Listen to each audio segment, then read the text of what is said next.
আমাদের সাথে রয়েছেন সংযুক্ত আরব আমিরাতের একজন প্রবাসী উদ্যোক্তা এবং ব্যবসায়ী, যিনি এদেশের ভিসা এবং ট্রাভেল এজেন্সি নিয়ে দীর্ঘদিন ধরে কাজ করছেন। উদীয়মান তরুণ উদ্যোক্তা ওয়াদি আল শাহেদের মালিক জনাব শাহিদুর রহমান আমাদের সঙ্গে রয়েছেন।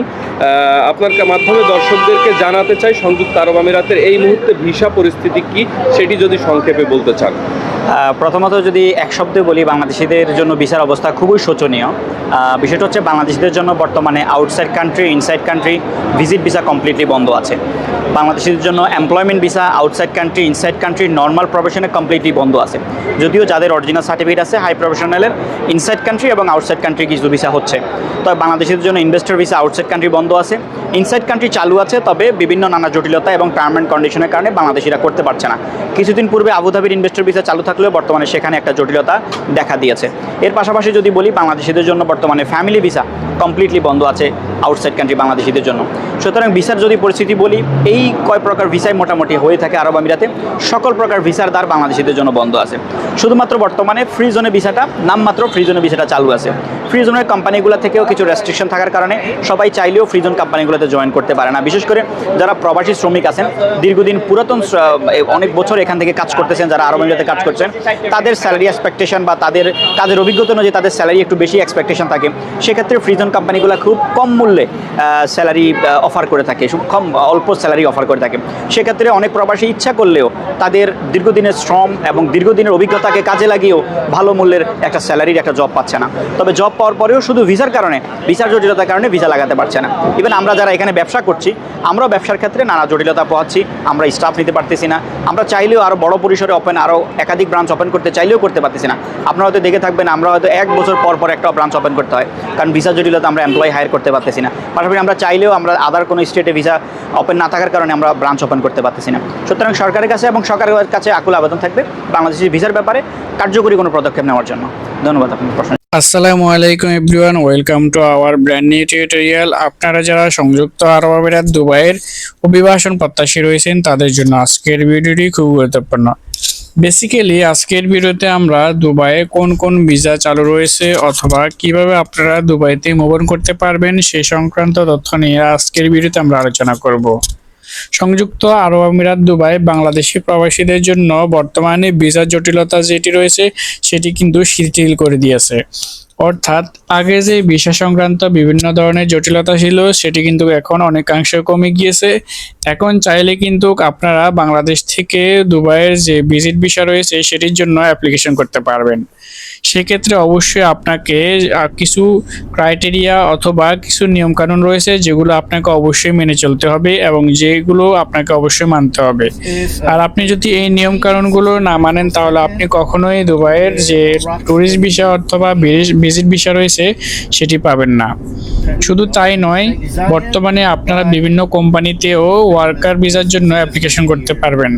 অর্থাৎ আপনারা আপনাদের কোয়ালিফিকেশান ও কাজের যে দক্ষতা রয়েছে সেই অনুযায়ী যদি আপনি কোয়ালিফাইড হয়ে থাকেন অথবা আপনার যদি কোনো কাজের এক্সপিরিয়েন্স থেকে থাকে তাহলে আপনি ওই কাজের জন্য অ্যাপ্লিকেশন করতে পারবেন। তো এর জন্য অবশ্যই আপনাকে কোয়ালিফাইড হতে হবে, যে কোনো কাজের দক্ষতা অর্জন করতে হবে এবং আপনার ওই কাজের সার্টিফিকেট থাকতে হবে। দেন আপনি ওই কাজের সার্টিফিকেট দ্বারাই কিন্তু অ্যাপ্লিকেশন করতে পারবেন। পাশাপাশি অবশ্যই আপনাকে আপনার এডুকেশন কোয়ালিফিকেশনও কিন্তু ভালো থাকতে হবে।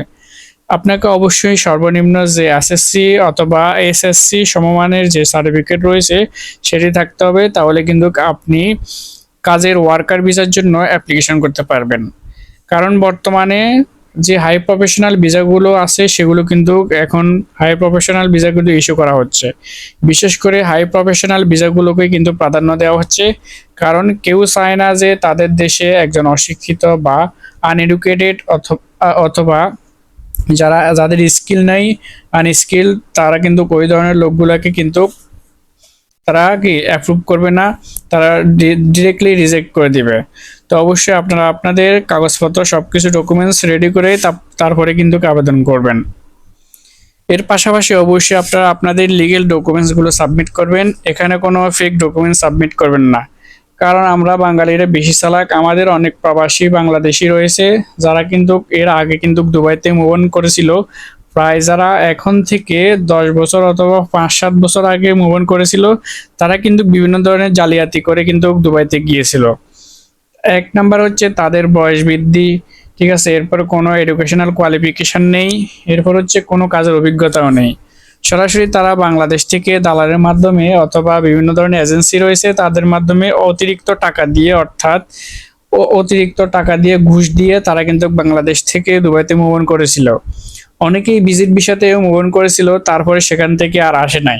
আবার মনে করেন অনেকেই গিয়েছিল মনে করেন কৃষিকাজের জন্য, সে কৃষিকাজ না করে অন্য একটি কোম্পানিতে কাজ করতেছে বা অন্য কাজ করতেছে। শুধু তাই নয়, উন্নত জীবনের আশায় অনেকে কিন্তু দুবাই থেকে বিভিন্ন ধরনের ইউরোপের যে কান্ট্রিগুলো রয়েছে, ইউরোপিয়ান সেনজেনভুক্ত যে কান্ট্রিগুলো রয়েছে সেগুলোতেও কিন্তু মুভ অন করতেছে। তো এর জন্যই কিন্তু বাংলাদেশিদের জন্য এত ভিসা জটিলতা, কারণ এর দায় কিন্তু আমরাই, এর জন্য সম্পূর্ণ দায় আমরাই, কারণ আমরা তাদের যে নিয়ম কানুন রয়েছে, যে ক্রাইটেরিয়া রয়েছে সেই অনুযায়ী চলি না। যার কারণেই বাংলাদেশিদের জন্য কিন্তু এই অনিয়মের হার কিন্তু এর আগে আমরা একটা নিউজে দেখেছিলাম যে প্রায় 25%। ঠিক আছে, 100%-এর মধ্যে 25% হচ্ছে বাংলাদেশি। বিশ্বে কিন্তু তাদের যে বিশ্বের আরো অন্যান্য কান্ট্রিগুলো রয়েছে সেগুলো থেকেও কিন্তু তারা ওয়ার্কার হায়ার করে থাকে। তো সেই পরিপ্রেক্ষিতে কিন্তু বাংলাদেশের তুলনামূলকভাবে অনেক বেশি, যার কারণে কিন্তু বাংলাদেশি প্রবাসীদের জন্য এই ভিসা জটিলতা। তবে সাম্প্রতিক কিছু কূটনৈতিক আলাপ আলোচনা চলতেছে, যার ফলে ভিসা চালু হওয়ার সম্ভাবনা রয়েছে। তবে আমরা আশা করি যে দুবাই যে লেবার ভিসা এবং ভিজিট ভিসা রয়েছে এটি খুব তাড়াতাড়ি সহজ হয়ে যাবে এবং সবাই কিন্তু মুভ অন করতে পারবে। তবে এর জন্য অবশ্যই আপনাকে সেই ক্রাইটেরিয়ায় আওতায় পড়তে হবে।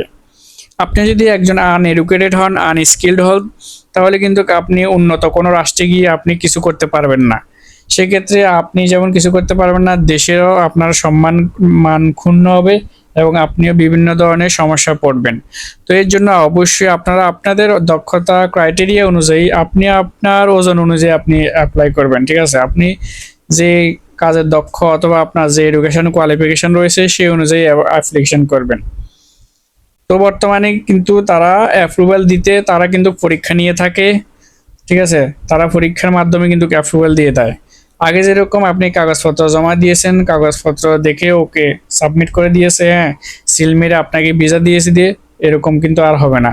তারা অবশ্যই আপনাকে চেক করবে আপনি স্কিলড নাকি আনস্কিলড। অবশ্যই আপনাকে স্কিলড হতে হবে, আর যদি আনস্কিলড হন তাহলে আপনাকে রিজেক্ট করে দিবে। তো এই বিষয়গুলো অবশ্যই আমাদেরকে মাথায় রাখতে হবে। তো আমরা অনেকেই রয়েছি যে বিভিন্ন ধরনের ভিসা সংক্রান্ত আমরা ভিডিও দেখি। তো দুবাইয়ের ভিসা সংক্রান্ত আপনারা প্রতিনিয়তই আমরা আপডেট দিয়ে থাকি, কারণ বিভিন্ন ধরনের আপডেট রয়েছে। তো এক এক কাজের জন্য এক এক রকমের আপডেট, যেমন আরবি ঘরের ভিসা রয়েছে, ট্রান্সগার্ড ভিসা, কোম্পানি ভিসা রয়েছে, ঠিক আছে, ট্রান্সফার ভিসা রয়েছে। তো এই বিভিন্ন ধরনের ভিসা সম্পর্কে আমরা কিন্তু এক এক দিন এক এক রকমের আপডেট দিয়ে থাকি। তো আপনারা অনেকেই রয়েছেন যে সম্পূর্ণ ভিডিওটি দেখেন না, দেখার ফলে কিন্তু অহেতুক কমেন্ট করে বসে থাকেন। তো অবশ্যই যারা আমাদের ভিডিও সম্পূর্ণ দেখে অথবা যাদের উপকারে আসে তারা অবশ্যই আমাদেরকে ভালো কমেন্ট করে যায়, এবং অনেকে আমাদের এই ভিডিওগুলো তারা কিন্তু শেয়ারও করে। কারণ আমরা যখন উইকলি রিসিপ্ট চেক করি তখন দেখা যাচ্ছে যে আমার এখানে 500, 1000 বা তার চেয়েও বেশি এখানে শেয়ার পড়ে এবং লাইক পড়ে অনেকগুলা।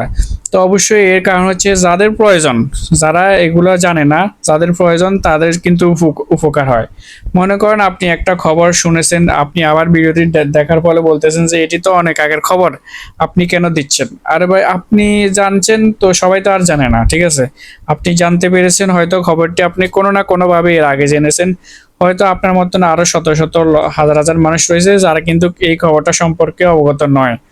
তো মূলত তাদের জন্য কিন্তু আমাদের এই ভিডিওগুলো করা। আমাদের এই ভিডিওগুলো মেক কিন্তু একজন দুজনের জন্য নয় বা 1000, 2000 মানুষের মধ্যে সীমাবদ্ধ নয়। আমাদের এই ভিডিওগুলো লক্ষ লক্ষ মানুষ দেখে। তো যাদের উপকার হয় তারা অবশ্যই ভালো কমেন্ট করে, আর কিছু পাবলিক রয়েছে যাদের কোনো খেয়ে দিয়ে কাজ নেই, তারা ব্যাড কমেন্ট করে। তো করুক, আমাদের কোনো সমস্যা নেই। এতে তারা তাদের যে পারিবারিক শিক্ষা, যে নিয়ম নীতি রয়েছে, তারা তাদের পরিচয় এখানেই বহন করে। তো যাই হোক, এতক্ষণ কথা বললাম, আপনারা কেউ কিছু মনে করবেন না। যদি কোনো ভুল হয়ে থাকে অবশ্যই ক্ষমার দৃষ্টিতে দেখবেন। আর যারা আমাদের চ্যানেলের সদস্য রয়েছেন, যারা আমাদের চ্যানেলটি সাবস্ক্রাইব করেছেন, আপনাদেরকে অসংখ্য অসংখ্য ধন্যবাদ। আমাদের চ্যানেলটি 6000+ সাবস্ক্রাইবার হয়ে গিয়েছে, যেটির জন্য আপনারাই আপনাদের কাছে আমরা অবশ্যই কৃতজ্ঞতা প্রকাশ করি, যার মূল প্রতিদান হচ্ছেন আপনারা। তো সবাইকে ধন্যবাদ। অবশ্যই আমরা যদি নতুন কোনো আপডেট পাই অবশ্যই আপনাদেরকে জানাবো। আর দুবাই ভিসার জন্য অ্যাপ্লিকেশন করলে আপনাদেরকে আমরা যে নিয়ম বলেছি সেগুলো ফলো করে অ্যাপ্লিকেশন করবেন এবং দালালের কাছ থেকে দূরে থাকবেন। কোনো দালাল বা এজেন্সির সাথে আপনারা যোগাযোগ করবেন না। ভিসা পাওয়ার আগে কখনোই লেনদেন করবেন না। তো সবাইকে ধন্যবাদ। দেখা হবে নতুন কোনো ভিডিওতে। আসসালামু আলাইকুম ওয়া রাহমাতুল্লাহ।